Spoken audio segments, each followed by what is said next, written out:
Chris Mortensen's bus tour of more than half the training camps in the NFL is in full swing.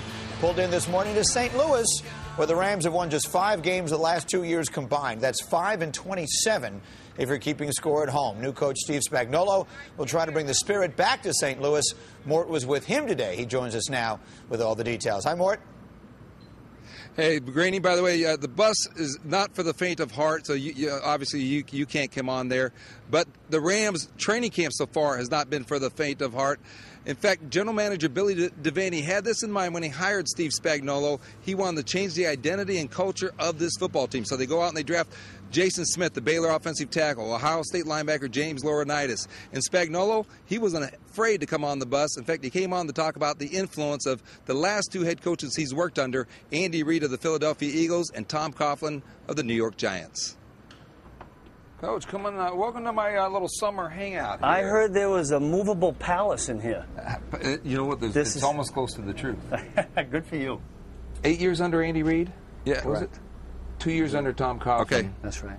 What did you bring from them here to the St. Louis Rams? I'll tell you what, more, just about everything we're probably doing or tied into is either Andy or Tom. And really, that's really a credit to them and what they were able to do in the places they were. I just thought they both did it right. And they're not that much different than each other. You know, their personalities are probably a little bit different, but the way they do things, which I think is terrific, is very similar. If there were 4 or 5 things that stuck out that Reid and Coughlin did that you've kind of implemented here, well, you know, they were both very disciplined. We're trying to do the same thing here. Very organized, both of them, always paying attention to detail. I mean, you hear that a lot with coaches, but both of them stuck to their guns. Both very convicted people and coaches. Stick to what they believe in, never wavered.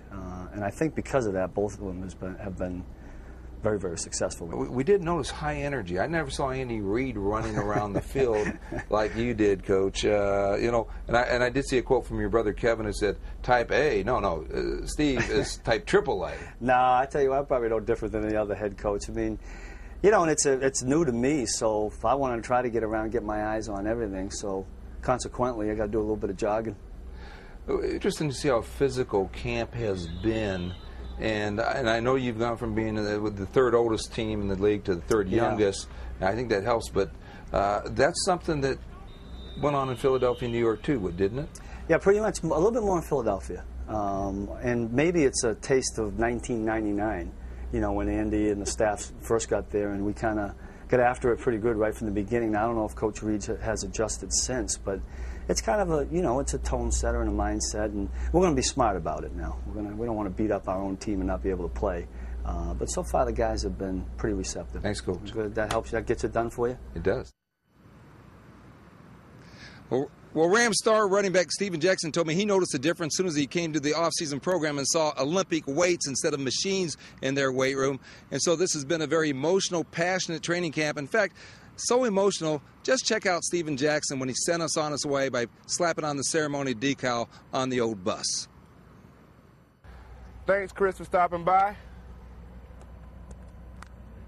Get your butt on to Green Bay.